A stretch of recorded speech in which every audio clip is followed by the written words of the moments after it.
Ça pourra servir à l'autre groupe. Donc j'efface tout ça. Je peux effacer ce que j'ai écrit là, c'est bon? Il n'y a plus de questions là-dessus, hein?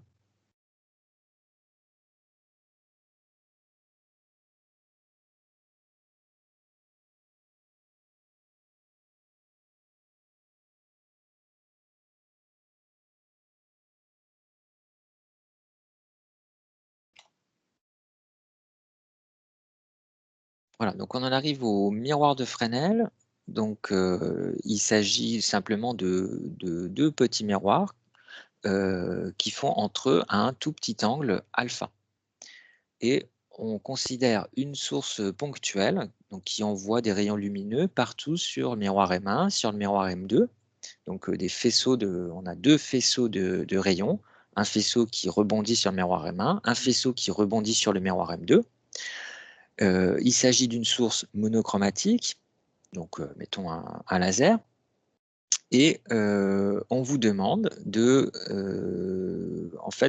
c'est la question 2, on vous demande de tracer le champ d'interférence, comme tout à l'heure, hein. Donc c'est le truc qu'il faut faire de toute façon, hein, à chaque fois qu'on a à résoudre un problème de d'optique ondulatoire, on a un système interférentiel qu'il faut dessiner et il faut, à partir des lois de l'optique géométrique, la première chose à faire, c'est de dessiner le champ d'interférence.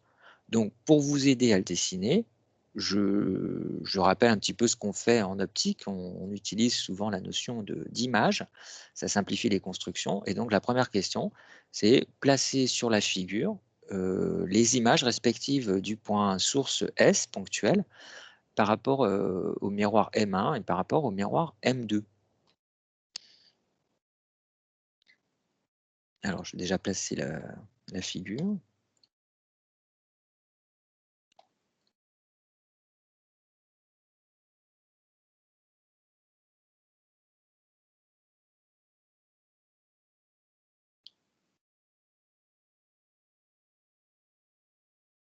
Voilà.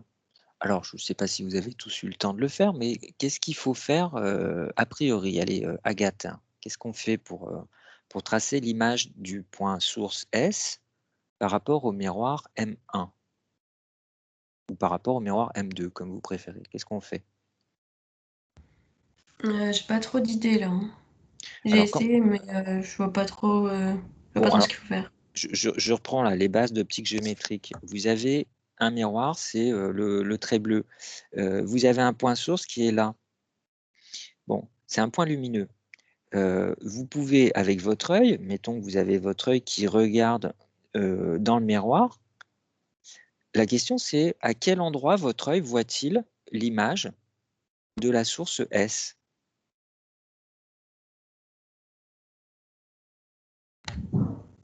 Ben, je sais pas, c'est difficile à dire comme ça. Enfin, je comprends pas trop votre question en fait.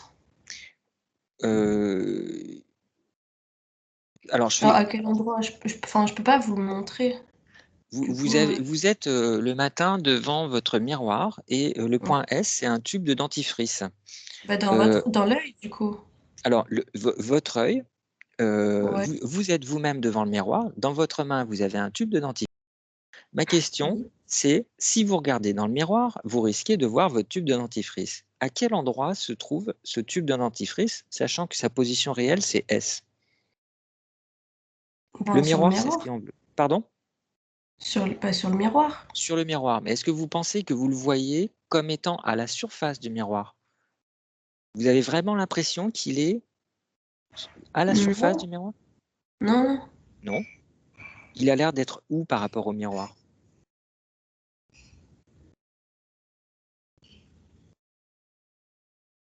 Alors, je pose la question autrement. Quand vous avez un rayon qui part du point S et qui arrive sur le miroir, comment est-ce qu'il rebondit ce rayon? Avec le même angle là. Enfin, genre, il repart dans le sens inverse.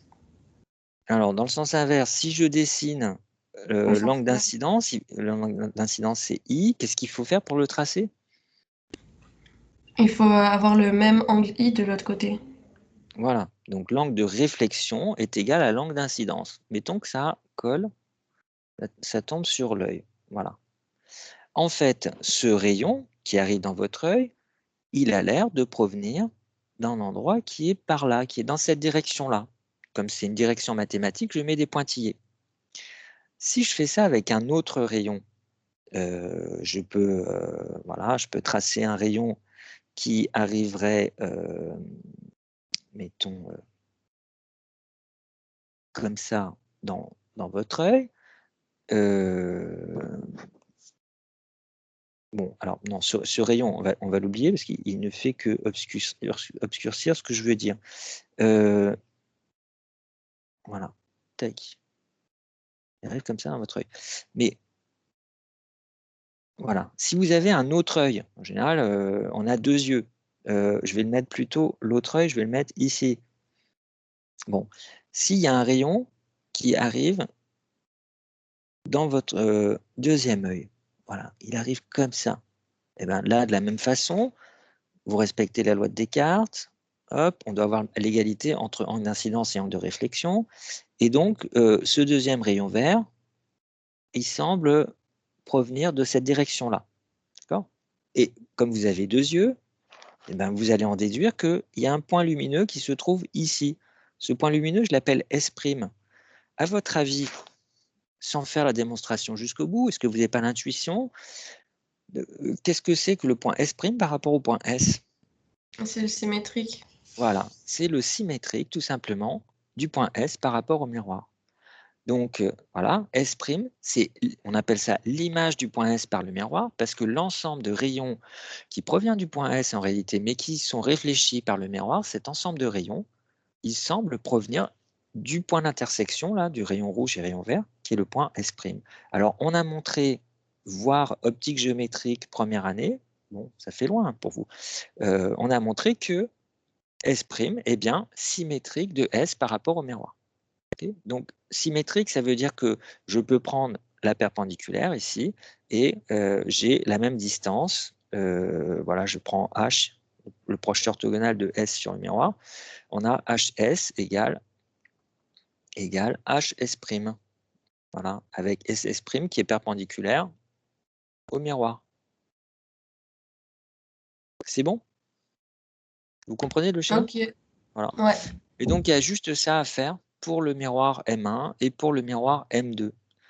Alors, bon, vous allez me dire: «Oui, mais en dessous du point S, il y a pas de miroir». Peu importe, hein, ce que je viens de faire comme construction là, ce serait valable même s'il y avait plus de miroir là, à gauche, hein. Mon œil, placé à droite, il verrait quand même des rayons lumineux provenant du point S et ayant rebondi sur le miroir. Donc, il suffit de prolonger la direction mathématique du miroir et vous avez toujours S et S' qui sont symétriques par rapport au plan du miroir. OK. Donc voilà ce qu'il fallait faire. Alors, plutôt que de le tracer, à la main et de manière imprécise, sur ce schéma, et ben, je fais un copier-coller, une construction que j'ai faite sur PowerPoint, je vous le mets là et voilà ce que ah non, c'est pas ça. Heu, c'est celui-là, hein.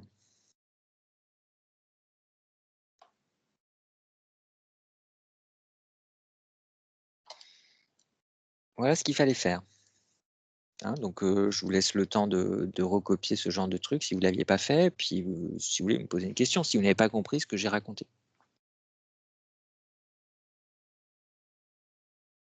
Donc S1 est le symétrique de S par rapport au miroir M1, S2 est le symétrique de S par rapport au miroir M2. Donc symétrique, je prends la perpendiculaire à chaque fois et je trace, je prends des distances, identiques de part et d'autre.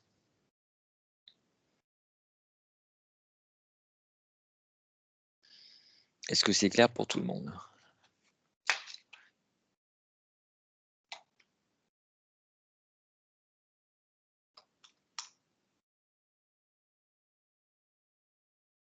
Alors, donc on passe à la deuxième question, délimiter le champ d'interférence. Alors peut-être je vais quand même résumer et écrire, rapidement, hein, donc S1, ce qu'on a dit là pour la question 1, S1 égale symétrique de S par rapport à M1, S2 égale symétrique de S par rapport à M2. Voilà. Bon, et donc, deuxième question, on me demande de délimiter le champ d'interférence. Alors, qu'est-ce que ça veut dire? C'est, comme je vous ai dit, le point S, il éclaire à la fois le miroir M1 et le miroir M2. Donc, vous avez un faisceau de rayons qui rebondit sur M1, vous avez un faisceau de rayons qui rebondit sur M2. Et qu'est-ce que c'est que le champ d'interférence? Eh bien, c'est simplement l'intersection entre tous les rayons qui ont rebondi sur M1 et tous les rayons qui ont rebondi sur M2. Il suffit de tracer cette zone-là à partir du schéma. Alors, je pourrais, je vais demander à qui? Je vais demander à Nina. Qu'est-ce que je fais alors comme construction concrètement? J'ai du mal à comprendre en fait comment. C'est pas un trapèze qui. Je sais pas trop en fait. Je suis un peu perdue avec les formes d'interférence. Alors, est-ce que vous aviez compris jusque-là ce qu'on Oui, a fait? Oui? oui, j'étais en Bon, train de revoir un peu les constructions, etc. ok. Enfin, de refaire Alors, les constructions. Et d'accord. j'ai pas. Alors, je me place au niveau du point S1. Je prends ma règle et je construis un rayon qui part du point S et qui rebondit sur le miroir M1, mais vraiment à gauche. Je prends voilà, un rayon extrême gauche. Voilà. Alors, ce rayon, donc, je le fais arriver, je le fais en vert. Pof. Il arrive sur le point A. Comment je fais pour tracer le rayon réfléchi correspondant, Nina? Mais du coup, on prend le. À partir de S1 en dessous.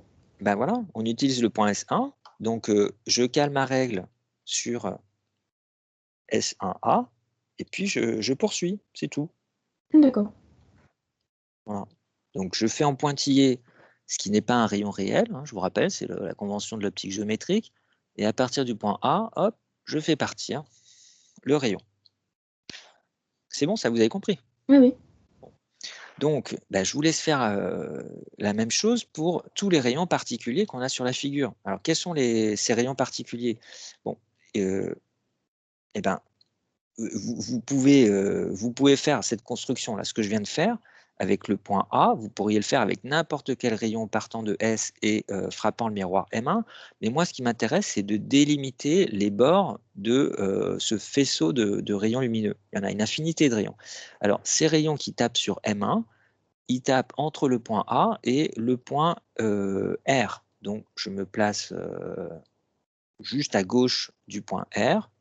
Voilà, j'essaie de caler ma règle à peu près comme il faut pour ça. Voilà, j'y suis à peu près comme ça. Et donc, voilà, je trace un rayon qui va à l'extrémité droite de, de ce miroir M1. Je dessine en vert. Alors, comme tout à l'heure, c'est le vert, hein, c'est une couleur conventionnelle. On a une source monochromatique. Bon. Et quand ce rayon rebondit, là, il rebondit juste à côté du point R, mais à gauche. Hein, donc, il est encore sur le miroir M1. Donc, le rayon réfléchi, il semble provenir de la source ponctuelle de l'image S1 du point S par le miroir M1. Voilà, donc ça va ressembler à quelque chose comme ça. Okay. Donc pendant que je suis en train de faire ça, eh ben, vous faites également, vous faites la même chose pour le miroir M2. Hein, donc il y a un bord gauche et un bord droit. Alors je vais donner des noms. Il y a déjà un point B, donc je vais appeler C l'extrémité droite du miroir M2. Et vous faites l'équivalent de ce que je viens de faire pour le miroir M2. Hein. Donc les rayons extrêmes, les rayons qui vont border le faisceau passant par le miroir M1, ce sont les deux rayons là que j'ai fait. Hein. Ça va vers les directions que je peux appeler alpha et bêta. entre alpha et bêta, vous avez une infinité de rayons qui proviennent du point S et qui ont rebondi sur le miroir M1. Okay, donc vous faites la même chose pour le miroir M2, et puis moi je le fais en même temps. Et si vous avez compris, ce que j'ai fait, c'est pas trop compliqué.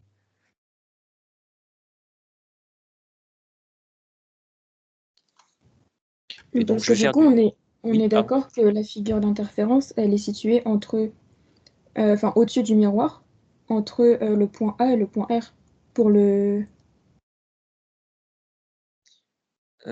Alors, le champ d'interférence Ouais. et donc éventuellement la figure d'interférence que je vois sur un écran, il sera dans une zone où j'ai à la fois des rayons rouges passant par le miroir M2 et des rayons verts passant par le miroir M1.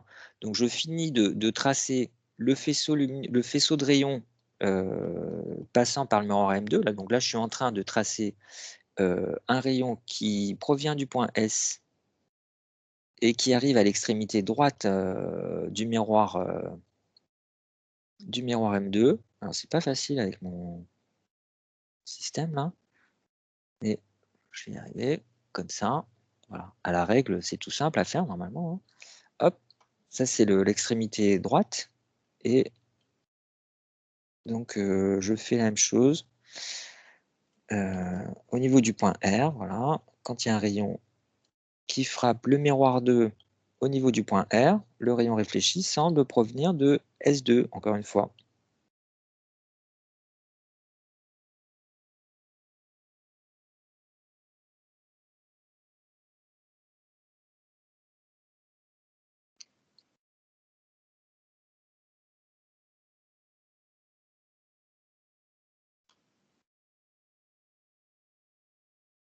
Voilà, grosso modo, ça fait quelque chose comme ça.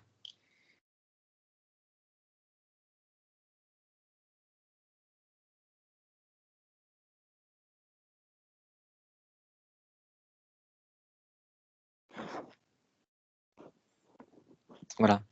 Est-ce que quelqu'un veut une explication là sur ce que j'ai fait, ou est-ce que c'est clair pour tout le monde?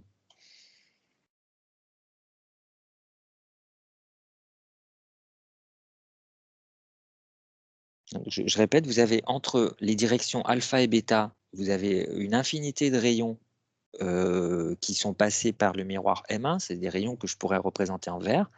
Et puis entre les directions gamma et delta, vous avez une infinité de rayons qui sont passés par le miroir 2. Bon, alors j'ai pas représenté les pointillés pour le miroir 2, je vais le faire rapidement pour vous rappeler comment j'ai trouvé ces directions-là. À chaque fois, les rayons réfléchis semblent provenir par définition de l'image S2 de S par le miroir 2. Voilà. Est-ce que c'est clair pour tout le monde, hein? Il faut bien le dire à ce moment-là, c'est important. C'est vraiment une figure géométrique de base. C'est important de comprendre comment j'ai tracé les rayons. Voilà. Alors, je veux délimiter le champ d'interférence. Alors, je ne sais pas qui est-ce que je vais. Clémence, qu'est-ce que le champ d'interférence, c'est quoi, et c'est dans quel domaine là, à partir de ce que j'ai écrit? C'est le domaine où on a les rayons rouges et verts. Oui, d'accord. Euh, C'est un domaine dans l'espace où se croisent des rayons rouges et des rayons verts. Du coup, où est-ce qu'elle a lieu l'interférence là? J'ai utilisé des lettres alpha, bêta, gamma, delta. Comment est-ce que vous pourriez... Oui. Je vois pas trop la zone. Alors, si vous voulez, je vous la repasse, la zone d'interférence. Les rayons verts, voilà, je vais assurer le faisceau de rayons verts qui arrive sur le miroir M1, et toujours en vert, le faisceau de rayons réfléchis par le miroir M1. Donc ça va jusque là. Vous êtes d'accord, vous comprenez ça? Ah oui. Voilà. Ils sont le faisceau de rayons qui sont réfléchis sur le miroir M1, ils sont entre les directions alpha et bêta. Alors, si vous avez compris, entre quelles directions se trouvent les rayons qui ont été réfléchis par le miroir M2? Entre gamma et... c'est un epsilon. Alors, je l'ai peut-être mal fait. J'essaie de le faire bien, puis vous me dites. Ça s'appelle comment, ça? Delta. Delta, voilà. Entre gamma et delta. Donc, effectivement, alors je le hachure aussi pour bien le faire ressortir. Voilà le faisceau de rayons lumineux qui se trouve entre gamma et delta. Alors, je peux dessiner le faisceau incident sur le miroir M2 de la même façon en rouge. Voilà. C'est Donc bon, c'est ça. le triangle SRC. Alors, SRC. Non. Ah, alors, effectivement, dans cette zone-là, c'est une petite zone. Il y a une zone, par exemple, si je prends un point bleu ici, il y a une zone dans laquelle on a une superposition. Alors, en fait, le problème, c'est que cette superposition, elle a lieu entre des rayons incidents rouges et des rayons réfléchis verts. Moi, ce qui m'intéresse, c'est une intersection entre des rayons qui ont été tous les deux réfléchis par le miroir. Je reviendrai là-dessus après. Mais donc, dans quelle zone de l'espace ici, en utilisant les lettres que j'ai indiquées sur le schéma, dans quelle zone de l'espace on a une intersection entre des rayons qui ont tous été réfléchis sur l'un des miroirs? Entre R, gamma, C, delta. Alors, Non, R, gamma. il faut qu'en gros, il faut qu'il y ait à la fois des hachures vertes et des hachures rouges. Et il faut que les rayons correspondants soient des rayons qui sont déjà passés par un miroir. Donc, dans quelle zone on a cette interférence, cette superposition? Quelle zone est hachurée à la fois en rouge et en vert et correspond à des rayons qui ont déjà rebondi sur l'un des miroirs? R, gamma, R, bêta. Voilà, c'est entre R gamma, entre les directions gamma et bêta. Depuis le point R, j'ai les deux types de hachures. Donc, je colorie ça en quelque sorte, j'essaie de le faire là, voilà. Je colorie ça en jaune. Voilà, en jaune, ça, c'est le champ d'interférence. Dans cette zone-là, on a des rayons qui sont partis du point S et qui ont été réfléchis respectivement sur le miroir M1 et sur le miroir M2. C'est une zone où se superposent ces deux types de rayons, donc c'est ça, le champ d'interférence. C'est OK pour tout le monde, ça?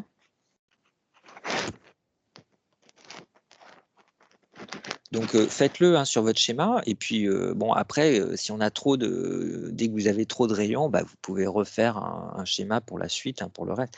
Alors, champ d'interférence, je vais mettre en jaune.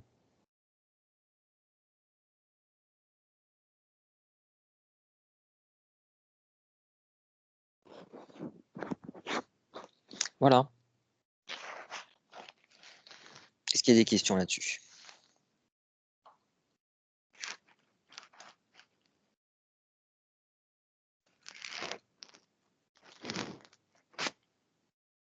Bon, alors, toujours dans la question... Non, c'est la question 2, elle est finie, c'est délimiter le champ d'interférence. Et donc maintenant, on prend un point P quelconque dans le champ d'interférence. Donc, comme point, je vais prendre un point violet ici, voilà, et je l'appelle P, ce point-là. Bon. Et donc, on me demande de tracer les rayons correspondants. C'est pour pouvoir raisonner après sur la différence de marche, hein. Donc, c'est en fait toujours comme ça qu'on résout un problème en optique ondulatoire. On commence par faire un schéma dans lequel on fait apparaître le champ d'interférence. Ensuite, on considère un point particulier dans ce champ d'interférence et on raisonne sur les deux rayons qui viennent se recouper en ce point P, et passant par les deux chemins possibles, et on regarde quelle est la différence de trajet entre les deux rayons qui viennent se superposer au point P. Pourquoi? Parce qu'à partir de la différence de trajet, qu'on appelle la différence de marche, on sait qu'on peut calculer le déphasage entre ces deux rayons. Et une fois qu'on a le déphasage, l'idée, c'est d'utiliser ensuite la formule de Fresnel, la formule des interférences, pour savoir s'il y a en ce point-là de la lumière ou pas. Bon. Donc là, on en est au tracé des deux rayons. Alors, si je demande à Iman, entre le point S et le point P, comment je fais pour tracer le rayon vert qui est passé par le miroir M1? Bonjour. Oui, bonjour. J'en ai aucune idée. Je vous avoue que là, ça, je sais pas. Alors, si je vous dis, je prends un exemple plus simple, encore une fois, avec un miroir tout seul, je le mets en dessous, là. Voilà, vous avez une surface comme ça qui est un miroir. Et je vous dis, vous avez une source ici, une source de lumière. Et vous avez votre œil qui est là au point O. La question, c'est, est-ce que vous sauriez tracer le trajet d'un rayon qui part du point S, qui rebondit sur le miroir et qui arrive en haut? Bah, il est réfléchi, genre il part dans le miroir et il part. Genre, je sais pas, le rayon il est réfléchi, je sais pas comment vous l'expliquer. Vous sauriez le tracer, mais vous ne savez pas l'expliquer ou vous ne voyez pas comment le faire? Bah, les deux. Bon, alors je vous aide. Si on considère le point que je vais noter S1, qui est l'image de S par rapport au miroir, c'est-à-dire le symétrique. Qu'est-ce que je peux dire? Que S1 c'est symétrique par rapport au miroir. Que, genre, c'est. Il y a une petite. Comment dire? C'est. Genre, ça forme une petite droite avec l'œil. Alors concrètement, qu'est-ce que je fais pour tracer le rayon qui part de S, qui rebondit sur le miroir et qui arrive en haut? Qu'est-ce que je fais concrètement maintenant? Bah, ça... En fait, je sais pas comment vous expliquer. C'est... Il y a un rayon réfléchi, du coup. Oui. Et Mais où est-ce qu'il est réfléchi? Quel est son point d'incidence sur le miroir? le milieu de miroir, alors, je sais pas comment expliquer. Le milieu de? Je sais pas, du trait bleu. Ah non, c'est pas forcément le milieu du trait bleu. Ça dépend de la position du point O. Alors, je le redis, parce que je l'ai dit tout à l'heure en fait. Il s'agit par définition de l'image d'un objet. L'œil qui est placé en haut, il voit cet objet à travers l'instrument d'optique et ici le miroir. Cette, il voit cet objet dans la direction de ce qu'on appelle l'image de cet objet par rapport à pour l'instrument d'optique. Bon, et bien ici, l'image du point S par rapport au miroir, l'image du point S dans le miroir, c'est S1. Donc l'œil, il voit le point S dans la direction de S1. Donc je trace la direction S1O et voilà le trajet de la lumière quand elle arrive depuis le point S en passant par le miroir. J'ai juste à tracer donc la direction S1O et ça me donne le point d'incidence qu'on peut appeler point I sur le miroir. Voilà. Alors, il se trouve que ce point I, il a l'air à peu près d'être placé au milieu du miroir, mais c'est une pure coïncidence. C'est simplement parce que le point O, je l'ai placé à peu près à la même distance du miroir que le point S. Oui, c'est pas le cas général, quoi. Ce n'est pas le cas général. Regardez, je place un point O ici. Qu'est-ce que ça donnerait? Ben, je le fais en vert. Du Je coup, place, je trace la direction S1O. Et voilà, ça donnerait ça. Et voilà le rayon correspondant. Mm. Ok, vous avez compris ce truc-là? Oui, oui. Bon, alors en fait, la question que je posais pour le point P là, sur la figure, c'est en fait exactement la même chose. Hein. Oui. Vous avez juste à tracer la direction S1P et la direction S1P, ça vous donne le point d'incidence de la lumière, enfin du rayon qui est parti du point S et qui a rebondi sur le miroir. Alors moi, je ne peux pas le faire hyper précisément avec cette figure. Je cherche un angle intermédiaire. Bon, bah, je fais ce que je peux. Alors je vais le mettre en vert. Je vais mettre en vert un peu épais. Voilà. Un rayon vert qui semble provenir de S1. Voilà. Et donc le rayon incident correspondant, C'est... Il est arrivé à peu près comme ça. Voilà.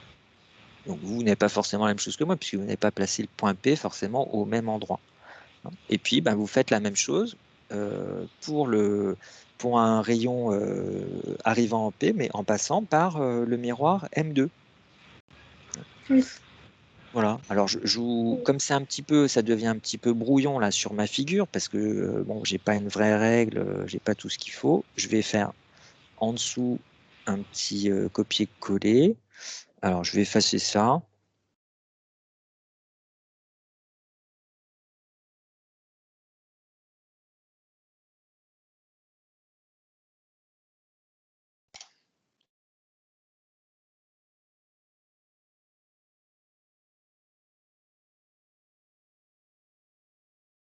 Et voilà, grosso modo, ce que je voulais vous faire, tracer.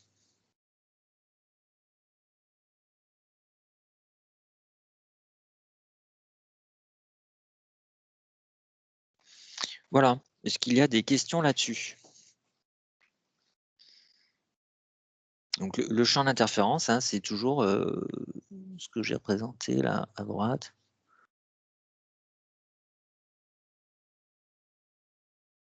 Voilà, c'est tout ce qui est en jaune.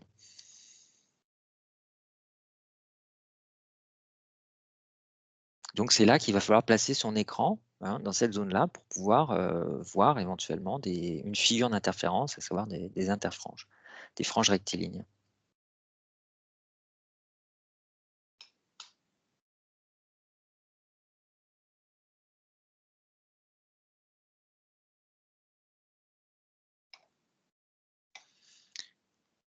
Voilà, alors ça c'était... Est-ce qu'on a répondu à la question 3? Représenter les rayons SIP, SJP. Alors, je n'ai pas écrit les lettres, je les écris maintenant. Donc, le point I, c'est le point d'incidence ici. Et le point J, voilà, c'est le point d'incidence là. SIP, SJP.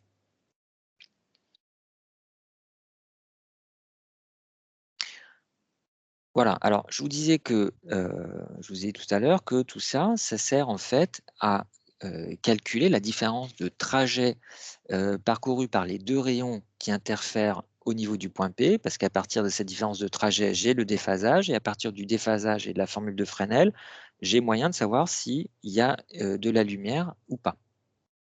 Alors, je donne dans cet énoncé, je rappelle l'expression du déphasage. Je peux vous rappeler là ici d'où ça vient, hein.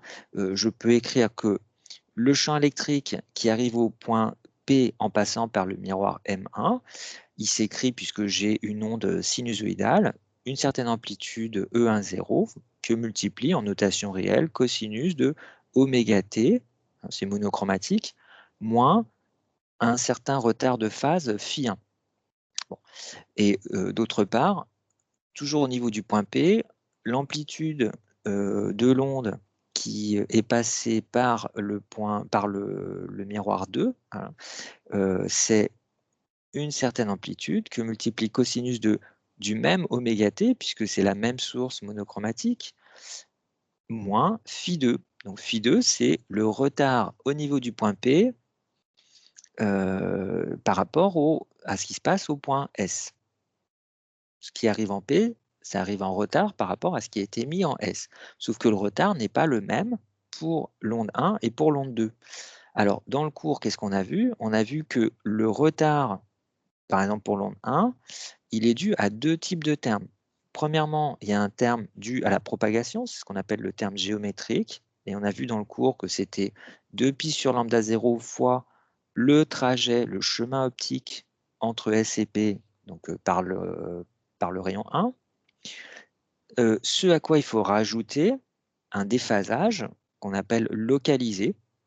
Et ce déphasage localisé, je vous ai dit que dans les devoirs, je vous donnerai sa valeur. Alors peut-être que vous avez fait maintenant le cas de la réflexion d'une onde électromagnétique sur un miroir, c'est-à-dire sur un métal, et vous avez peut-être fait... Est-ce que vous l'avez fait dans le cours, ça, en onde électromagnétique? Alors, Iman, par exemple, que j'avais tout à l'heure. Oui. Est-ce que vous avez vu maintenant, dans le cours d'onde électromagnétique, est-ce que vous avez vu le coefficient de réflexion d'une onde qui arrive, par exemple, en incidence normale sur un miroir? Non, je crois pas. Vous ne l'avez pas encore fait? Bon, d'accord. Alors, ok. Normalement, vous allez voir, vous allez le faire bientôt, que le champ électrique, il est inversé entre l'onde réfléchie et l'onde incidente. On a une inversion du champ électrique, donc on a un déphasage de pi radian. Voilà. Alors ça reste vrai même si on n'est pas en incidence normale. Et donc, je rajoute plus pi radian. Ça, c'est ce qu'on appelle le déphasage local. Alors, je le mets ici. Déphasage local dû à la réflexion. Déphasage local dû à la réflexion sur le miroir. Voilà. Bon. Et puis là, le premier terme, j'ai dit que c'était le terme géométrique dû à la propagation. Donc, terme de propagation.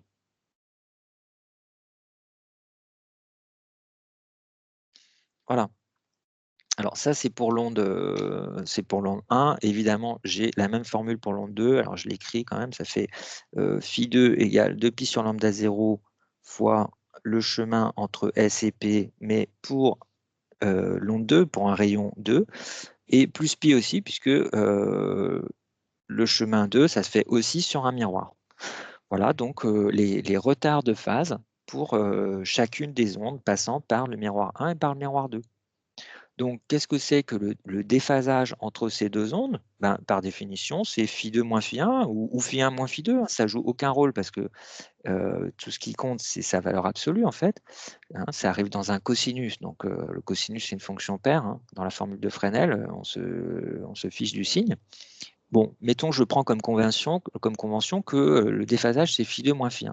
Alors, j'ai juste à écrire que la différence entre les deux termes que j'ai écrits, 2pi sur lambda 0 facteur de SP par le chemin 2 moins SP par le chemin 1. Et je rajoute aussi la différence plus pi moins pi, qui fait bien sûr 0. Voilà. Donc c'est ça qui explique la formule qui est donnée dans l'énoncé. Hein. Et donc, c'est le terme de déphasage local, là, c'est ce que je viens de calculer. Je viens de montrer qu'il vaut 0, déphasage local. Alors, il faut que je retire la règle pour pouvoir écrire ici. Déphasage local. Voilà.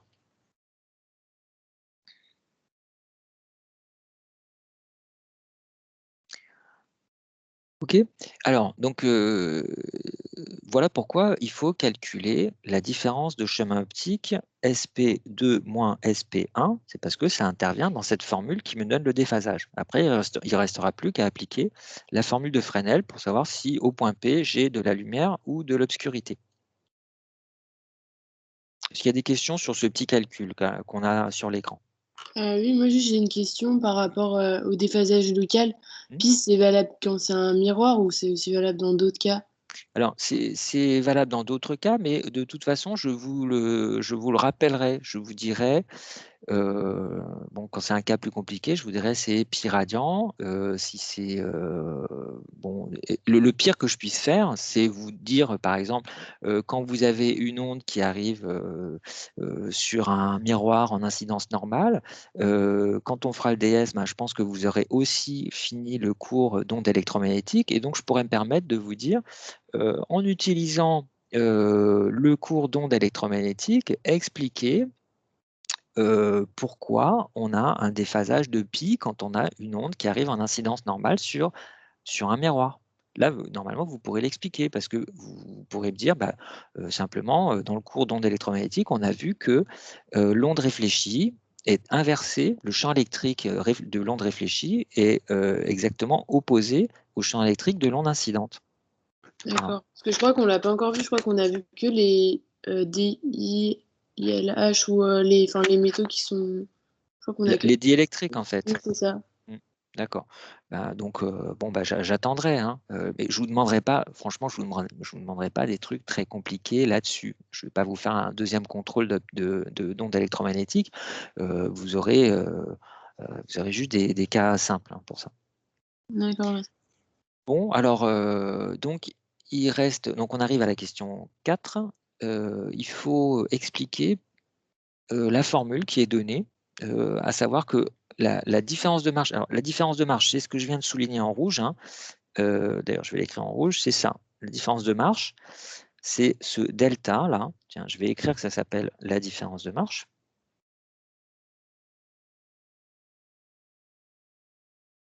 Bon, j'ai dû l'écrire dans le cours, mais je préfère le réécrire là. La différence de marche, c'est simplement la différence entre les chemins optiques correspondant aux deux ondes qui vont interférer. Voilà. Okay. Donc, il s'agit d'expliquer pourquoi cette différence de marche vaut simplement la différence de longueur S2P moins S1P. Alors pour ça, je gagne un petit peu de place, je supprime ça. Je peux effacer là ce petit calcul.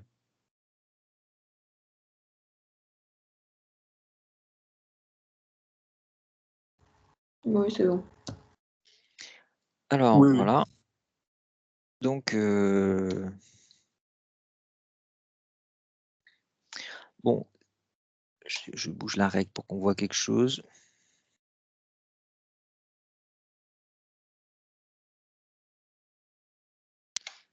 Voilà. Si je prends par exemple le chemin entre S et P par le rayon 2. Bon, alors ce chemin optique, je vous rappelle que le chemin optique, c'est l'indice de réfraction que multiplie la distance parcourue. Donc, en fait, c'est simplement la distance SJ plus JP. C'est le rayon 2. Alors, maintenant que j'ai dit ça, bon, est-ce que c'est pas évident?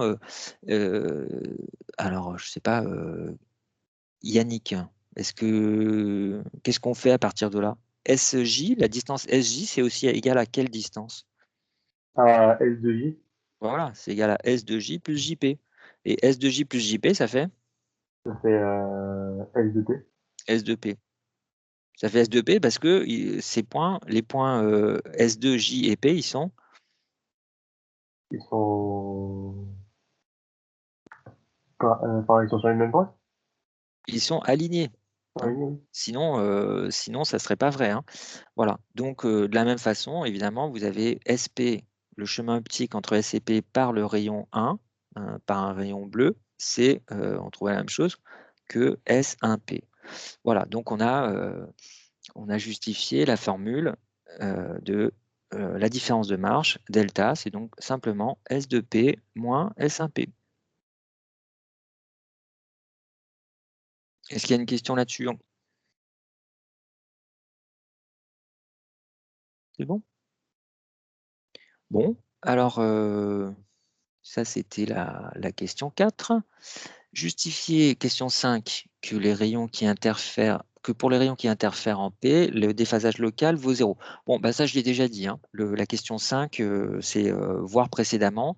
Je réécris juste en manière très abrégée, hein, le déphasage local, delta phi local, c'était le terme plus pi moins pi. Voilà, voir ce que je viens d'effacer, donc voir précédemment.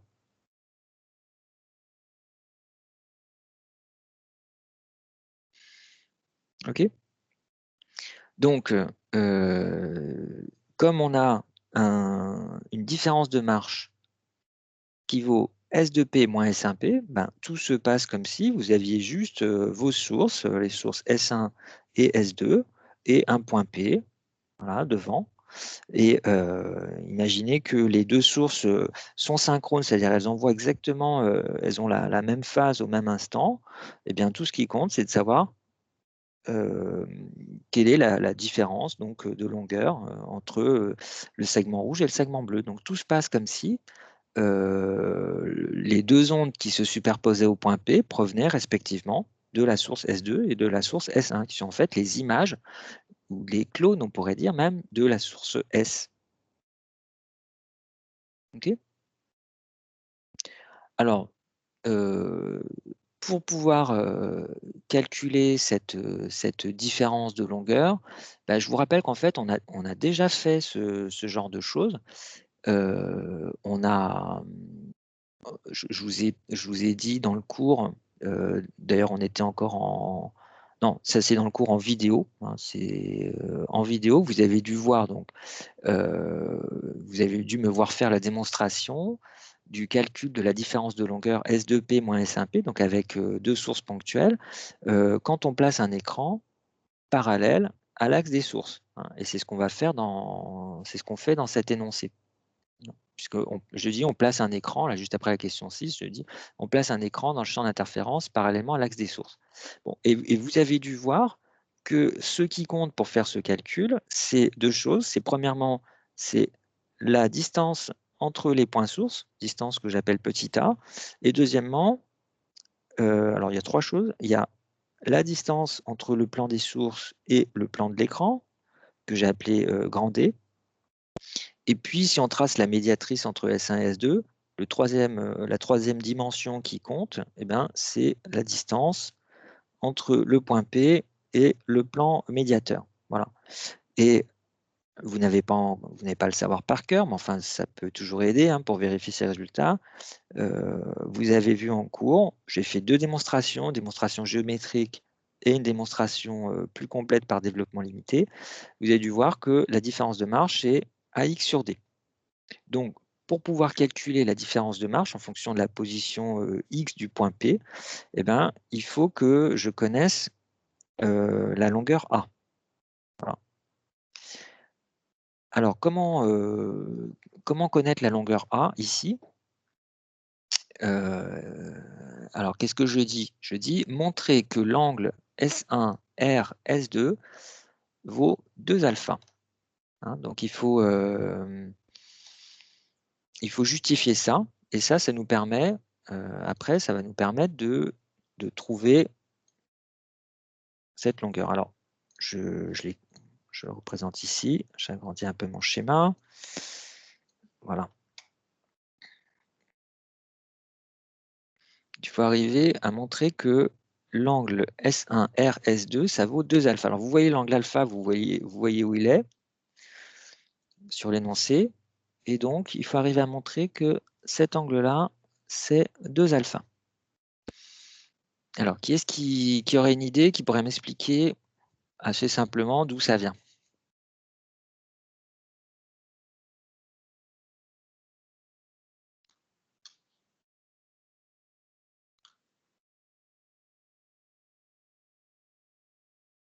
Alors, Mélanie, vous avez une idée ou pas? Non, là, je vois pas. Non. Alors, je vais vous aider un petit peu. Si je considère, par exemple, l'angle SR, S1, c'est égal. Est-ce que vous pourriez l'exprimer à partir d'un autre angle sur la figure? C'est le double de quoi? SR, S1. C'est le double de l'angle SRA? Voilà, c'est 2 fois SRA. Et maintenant, si je considère l'angle SR, S2, qu'est-ce qu'on pourrait dire? C'est le double de l'angle SRB? Voilà, c'est le double de l'angle SRB. Or, moi, ce qui m'intéresse, en fait, c'est l'angle S2, R, S1. Qu'est-ce qu'il représente par rapport aux deux angles que j'ai exprimés juste au-dessus? Comment on peut l'exprimer en fonction de SR2 et SRS2 et SRS1? C'est la différence des deux, non? Voilà, exactement, c'est simplement la différence des deux. Donc, je l'écris SRS2 moins SRS1.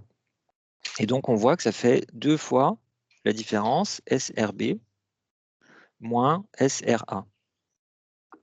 D'accord? Oui. Voilà. Et SRB moins SRA, ça fait quoi? Alpha. Ça fait alpha. Donc, ça y est, on a démontré que cet angle-là, il vaut 2 alpha. Ok. Est-ce qu'il y a des questions? C'est clair pour tout le monde, ça? Alors, quel est le rapport avec la distance S1, S2? Eh ben, en fait, une fois qu'on a l'angle entre l'angle S1, R, S2, ben, c'est plus que c'est de la trigonométrie. Alors, je vais juste représenter pour que ce soit plus simple. Juste, c'est les sources et l'arête R des miroirs. Voilà. C'est ce qui est là. Je vais essayer de le mettre plus gros encore. Et donc, on a calculé l'angle on a calculé cet angle, c'est 2 alpha. Donc, ça veut dire que ici on a alpha. Voilà. Ici aussi, on a alpha. Je peux introduire, par exemple, un point I. Alors, I, on a déjà utilisé. Je vais dire que ce point, il s'appelle H ici, au milieu entre S1 et S2. Et puis, on me dit dans l'énoncé que la distance entre le plan des sources et l'arête, ben c'est petit d, je crois. Alors, je vérifie.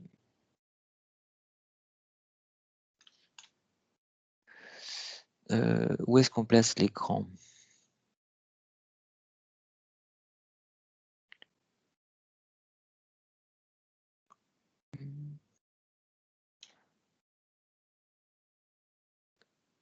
Alors, voilà, on note dans l'énoncé, au tout début de l'énoncé, j'ai dit qu'on note SR égale petit d. Hein. Donc, ça veut dire que bah, la distance S1R, la distance S2R, c'est la même chose et ça vaut petit d. S1R égale S2R égale petit d. Voilà. Donc, et je vous rappelle que l'angle alpha, il est tout petit. Donc, pour finir, parce que je vois qu'il est l'heure, hein, si je ne me trompe pas. Donc, pour finir, il n'y a plus qu'à calculer la distance S1, S2 à partir de la figure, en ayant en tête que donc, S1R, c'est petit d. Voilà. Hein, donc, je peux le noter en bleu là au-dessus. Je peux le noter en rouge en dessous, c'est la même distance petit d. L'angle alpha, ben, il est connu. Et voilà, après, ben, vous avez plus que, en gros, que quelques applications numériques. Voilà. Est-ce qu'il y a des questions sur ce qu'on a fait? Je vous laisse finir ça pour d'ici le prochain TD. Hein. Le prochain TD, on commence par corriger cet exercice. Voilà, sinon, ben, si vous n'avez pas de questions, je vous souhaite bon appétit. Si vous en avez, ben, vous restez et je vous réponds. À tout à l'heure. Merci. Merci, à tout à l'heure. Monsieur? Oui. J'avais une question par rapport à la figure d'interférence, parce que du coup, c'est que le triangle, parce que c'est là où c'est les ondes réfléchies qui se superposent, mais du coup, la zone où on a les ondes réfléchies et les ondes incidentes, parce que il y avait quand même une zone sur la gauche où il y avait les ondes incidentes qui allaient sur M2 et les ondes réfléchies qui reviennent de M1. Oui, il peut y avoir des interférences, là aussi. Hein. Ok, mais on s'y intéresse pas là du coup. Voilà, on s'y intéresse pas et en fait, en pratique, étant donné les dimensions du système, on ne pourrait pas placer notre écran à cet endroit-là. On verrait on aurait un champ d'interférence beaucoup trop faible pour pouvoir voir des franges d'interférence. D'accord, merci. De rien. Est-ce qu'il y a d'autres questions? Oui. Oui, dans la question 6, après, il va falloir qu'on essaye de trouver, enfin, même dans la question 7, après, on doit trouver la longueur d'onde. Mais du coup, pour ça, on a besoin de D. Et bah, j'imagine que D, on doit le déduire de la différence de marge qui est environ égale à AX sur D. Alors, le grand D, en fait, il est donné dans l'énoncé puisque vous avez, si vous voulez, je vous le fais là sur le schéma. Hein. Je prends ma règle sur ce schéma qui est en dessous. Je dessine le plan des sources qui est là. Voilà. Alors, je vais dessiner je pars en violet. Hop, comme ça. Ça, c'est le plan des sources. Et donc, vous allez calculer d'abord la distance entre le plan des sources et le point R. En fait, cette distance, on la connaît, c'est petit d, hein, parce que la longueur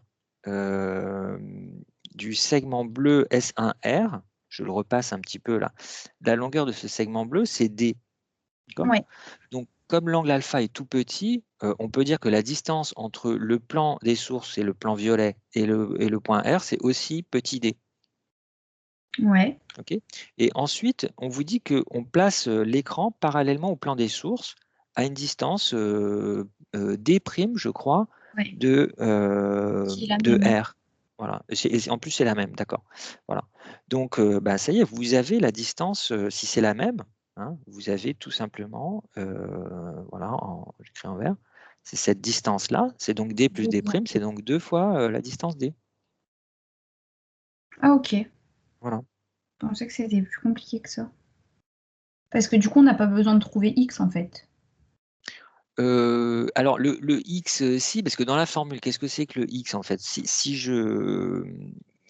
vous vous rappelez ce que j'ai fait dans le cours à ce moment-là, hein, j'ai tracé la médiatrice des deux sources S1 et S2. Alors là, j'ai tracé mes traits un peu trop vite, ça fait pas quelque chose de très précis, mais voilà, dans le cours, j'ai tracé la médiatrice entre S1 et S2.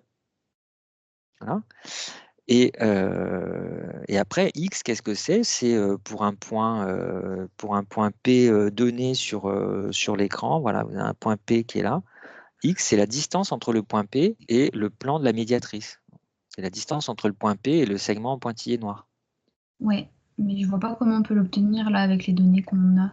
Alors, en fait, on n'en a pas besoin parce que je demande, moi, là, je voulais juste représenter X, hein, vous expliquer ce que c'était, mais je vous rappelle que dans le cours, on a obtenu l'expression de l'interfrange lambda D sur A. Donc, bon, il faut savoir le faire, il suffit de reprendre la démonstration du cours. Et donc, dans cette formule, n'intervient que la distance S1, S2, c'est petit a, et la distance grand D, qui est 2 fois petit d. Voilà. Okay, donc, et l'interfrange I, on l'a dans l'énoncé. Donc, avec ça, vous avez lambda. Ok, merci monsieur. Bah, de rien.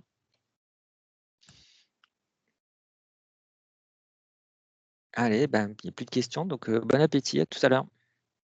À tout à l'heure.